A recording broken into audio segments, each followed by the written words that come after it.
श्री राम।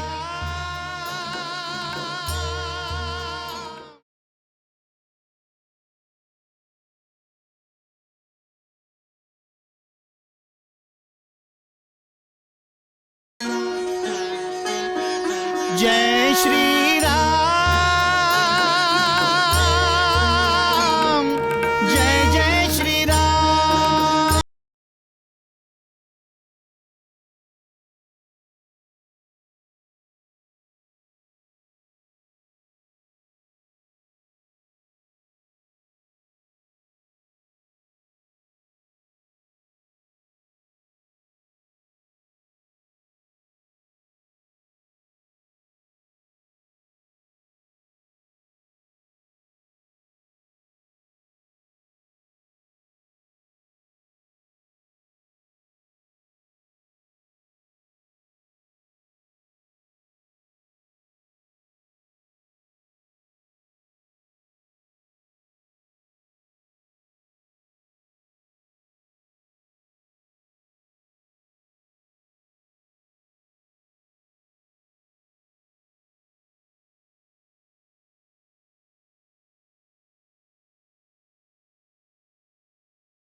श्री राम जय राम जय जय राम, श्री राम जय राम जय जय राम, श्री राम जय राम जय जय राम।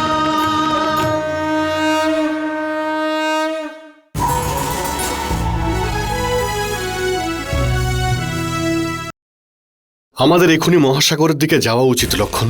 এখন এক মুহূর্ত নষ্ট করা সীতার দৃষ্টিতে অপরাধ হবে। কিন্তু জ্যেষ্ঠ এমনটা যেন না হয় যে আমরা ওই দিকে যাচ্ছি আর হনুমান তোমার সঙ্গে দেখা করতে এই দিকে আসছে। তাহলে কি আমি সীতার সংবাদ পাওয়ার পরেও চুপ করে থাকব? আমার অনুমান অনুযায়ী জ্যেষ্ঠ, বৌদিকে খোঁজার জন্য আমাদের হনুমানকে অধিক সময় আর অধিক সুযোগ দেওয়া উচিত।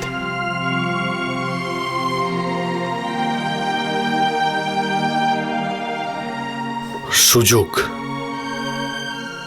লক্ষণ, আমার তো মনে হচ্ছে যে সময় মুঠোয় ধরে থাকা বালির মতো আস্তে আস্তে শেষ হয়ে যাচ্ছে।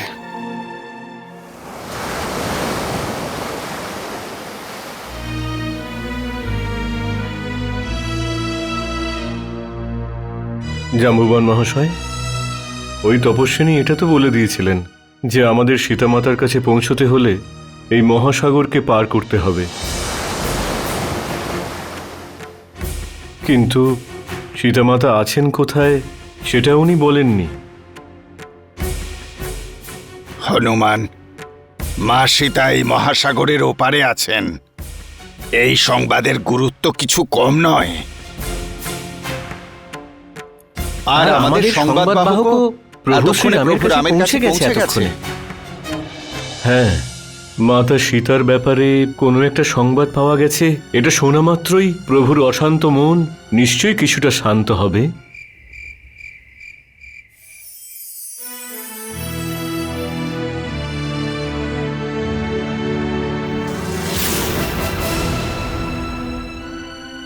হে চন্দ্রদেব, সীতা হয়তো আজকে আমার জন্য ব্রত রেখেছে। যতক্ষণ ও আমাকে দেখবে ততক্ষণ ও আহার গ্রহণ করবে না।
দেরি হয়ে গেল না?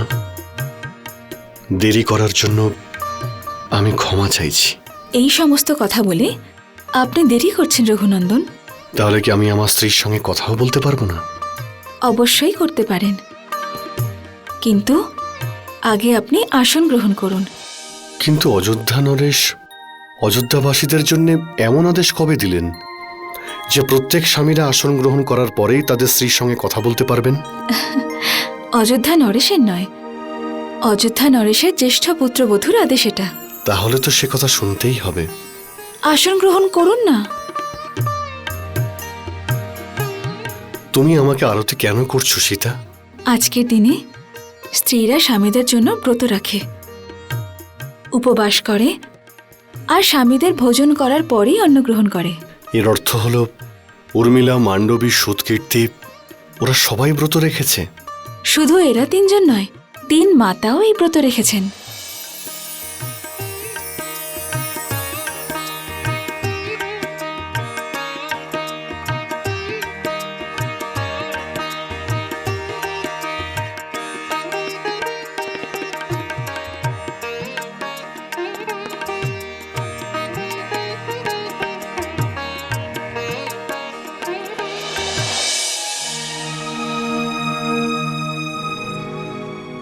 সীতা, স্ত্রী যেমন স্বামীর জন্য ব্রত করে ঠিক সেইভাবে স্বামীও স্ত্রীর জন্য ব্রত করেছে। আর স্বামী এটা সিদ্ধান্ত নিয়েছে যে স্ত্রী আহার গ্রহণ করার পরেই স্বামী আহার গ্রহণ করবে। কিন্তু স্বামীর ভোজনের পরেই তো স্ত্রী অন্ন গ্রহণ করবে। সীতা, এ তো ধর্ম সংকট। কে প্রথমে আহার গ্রহণ করবে?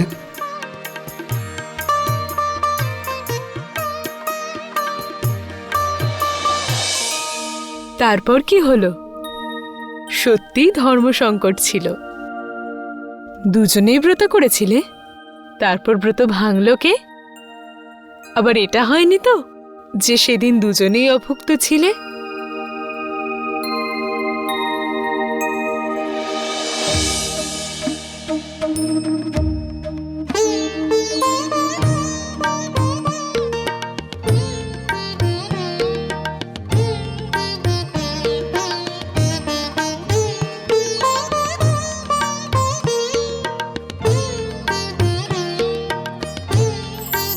তুমিও আজকে ব্রত করেছো সীতা? প্রত্যেক স্ত্রী তাদের স্বামীর মঙ্গলের জন্য, তার স্বামীর দীর্ঘায়ুর জন্য আর স্বামীর উন্নতির জন্য এই ব্রত রাখে। কিন্তু আজ তো তুমি শ্রীরামকে দর্শন করতে পারবে না, তাই না? কেন হবে না? আমি চন্দ্রমায় ওনার মুখ দর্শন করে নেব। স্বয়ম্বরের পূর্বে প্রথমবার মিথিলার বাটিকায় যখন রঘুনন্দনের দর্শন হয়, তখনই আমি মনে মনে ওনাকেই স্বামী মেনে নিয়েছিলাম। তখন থেকেই রাতে যখনই রঘুনন্দনকে মনে পড়ত, তখন চন্দ্রমাতেই আমি ওনার দর্শন করে নিতাম।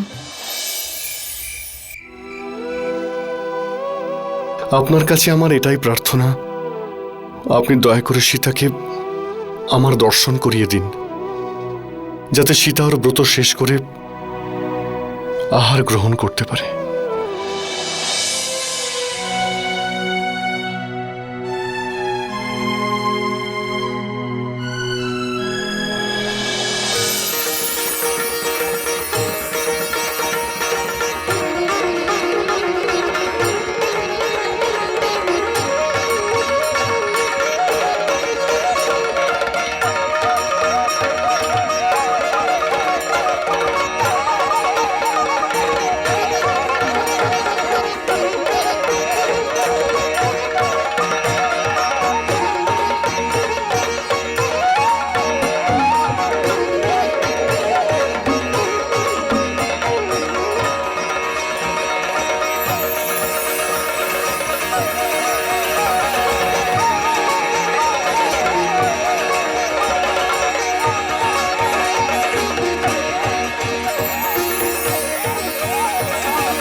जय श्री राम।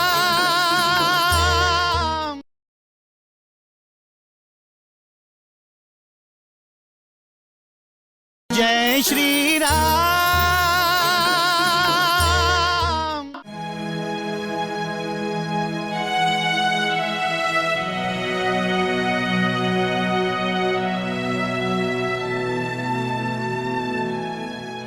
কি হয়েছে জ্যেষ্ঠ, তুমি এখানে? ঘুম আসছে না? আমার ঘুম পাচ্ছে না লক্ষণ। সীতার সংবাদ পেতেই আমি শুধু এটাই ভাবছি যে হনুমান, জাম্বুমান আর বাকিরা সীতার খোঁজে কোথায় যেতে পারে। ওনারা কি রাবণের নগরীর খোঁজ পেয়ে গেছেন? আমার মন ব্যাকুল হয়ে উঠছে লক্ষণ। যদি হনুমান রাতের মধ্যে সংবাদ নিয়ে ফিরে আসে আর এসে দেখে যে আমি নিদ্রায় রয়েছি, তাহলে তো হনুমান আমার জাগার জন্য প্রতীক্ষা করবে। এতে অনেক সময় নষ্ট হবে। এতে সীতাকে খুঁজতে দেরি হয়ে যাবে লক্ষণ, যেটা আমি চাই না। সেই জন্য আমি জেগে আছি লক্ষণ, আর হনুমানের প্রতীক্ষায় রয়েছি। লক্ষণ, আমার সম্পূর্ণ বিশ্বাস আছে কালকে সূর্যোদয় হতেই আমার হনুমান সীতার কোনো সংবাদ অবশ্যই নিয়ে আসবে, অবশ্যই নিয়ে আসবে।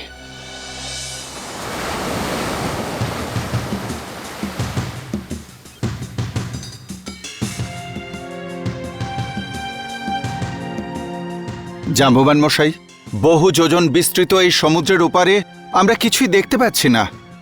মা সীতাকে কি করে দেখব আমরা? ওই দেখুন,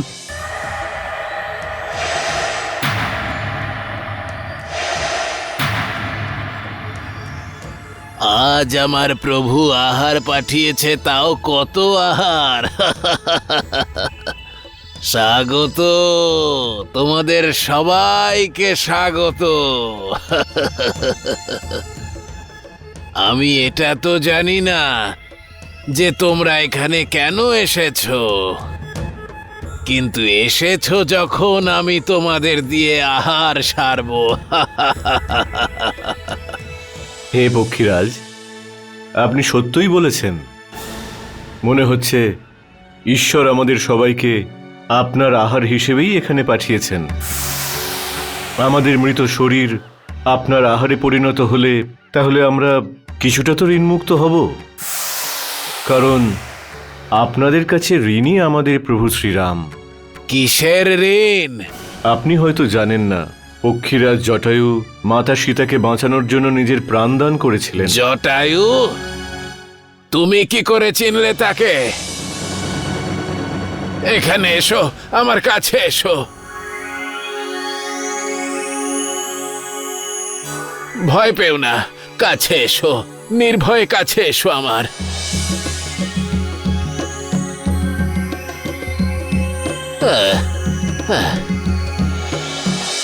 জটায়ু আমার কনিষ্ঠ ভ্রাতা। আমাকে আমার ভ্রাতার সংবাদ দাও তোমরা। কি হয়েছে আমার ভ্রাতার? অযোধ্যার রাজা প্রভু শ্রী রামচন্দ্র নিজের ভ্রাতা লক্ষণের সহিত নিজের পিতার আজ্ঞা অনুসারে বনবাসে আছেন। ওনার ধর্মপত্নীকে দুষ্ট রাবণের হাত থেকে বাঁচানোর জন্য বীর জটায়ু খুবই বীরত্ব আর সাহসের সহিত যুদ্ধ করেছিলেন, কিন্তু উনি মৃত্যু মুখে পতিত হলেন। জটায়ু ভ্রাতা আমার। স্বয়ং প্রভু শ্রীরাম ওখানে পৌঁছে পিতৃতুল্য পক্ষীরাজ জটায়ুর দাহ সংস্কার করেন। মৃত্যুর আগে বীর জটায়ু প্রভু শ্রীরামকে বলেন যে দুষ্ট রাবণ মাতা সীতাকে অপহরণ করে নিয়ে গেছে। ভ্রাতা আমার, তোমাকে অন্তিম দর্শনটুকুও করতে পারলাম না। শোনো তোমরা, একদিন এখানে বসে বসেই আমি দুষ্ট রাবণকে তার বিমানে করে এক স্ত্রীলোককে নিয়ে যেতে দেখেছি। তিনি তাহলে শ্রীরামের পত্নী হবেন। আমার জানা ছিল না যে ওই রাবণী আমার ভ্রাতার হত্যাকারী। আপনার অনুমান সঠিক পক্ষীরাজ। নিশ্চয়ই উনি মাতা সীতা ছিলেন। পক্ষীরাজ, যদি আপনি আর কিছু জানেন তাহলে। বেশি কিছু তো জানি না, তবে জেনে নিতে পারি, কারণ আমার দৃষ্টি বহুদূর পর্যন্ত যায়।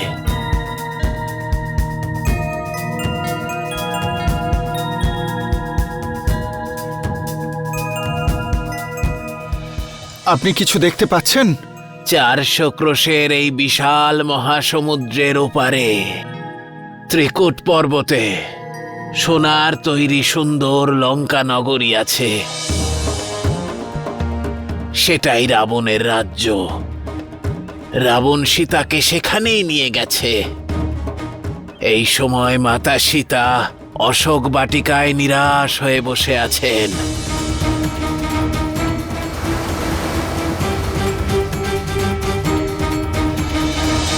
বড়ই দুর্ভাগ্য আমার, এই বৃদ্ধ শরীর আর পঙ্খহীন হওয়ার কারণে না আমি ভ্রাতার মৃত্যুর প্রতিশোধ নিতে পারবো, আর না তোমাদের কোনো সহায়তা করতে পারবো। আপনি তো এটুকু আমাদের বলতে পারেন যে আমরা ওখানে কি করে পৌঁছবো? যে নিজের বল আর বুদ্ধির সঠিক প্রয়োগ করবে, সেই কেবল এই মহাসাগর পার করতে পারবে।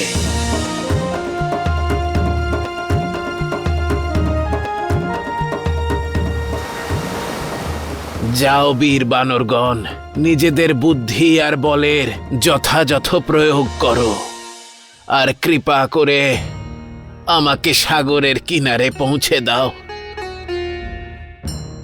যাতে আমি আমার স্বর্গীয় ভ্রাতা জটায়ুর আত্মার শান্তির কামনায় একটু প্রার্থনা করতে পারি।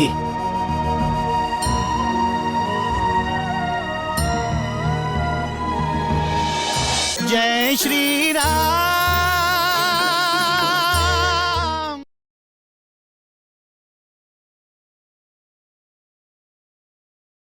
जय श्री राम।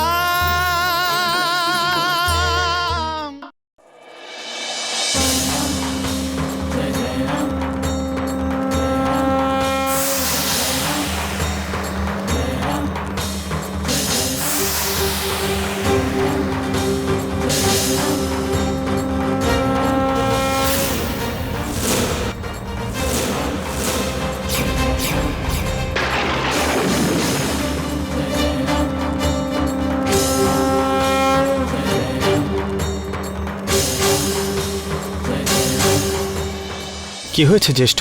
তুমি ডঙ্কার কেন দিলে? সাবধান করার জন্যে। সাবধান করার জন্য? কিন্তু কাকে? রাবণকে। আমি রাবণকে এটা বলতে চাই, আমার কাছে যে সমস্ত শক্তিশালী বাণ আর অস্ত্র রয়েছে, সেগুলো রাবণকে হত্যা করার জন্য উৎসুক হয়ে আছে। আমি অধীর হয়ে উঠছি লক্ষণ। ওইদিকে সীতাও হয়তো ধৈর্য হারিয়ে ফেলছে।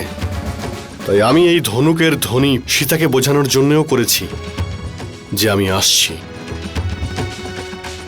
সীতা, হনুমান যখনই তোমার ব্যাপারে সংবাদ নিয়ে আসবে, তখনই আমি লঙ্কাতে আক্রমণ করব।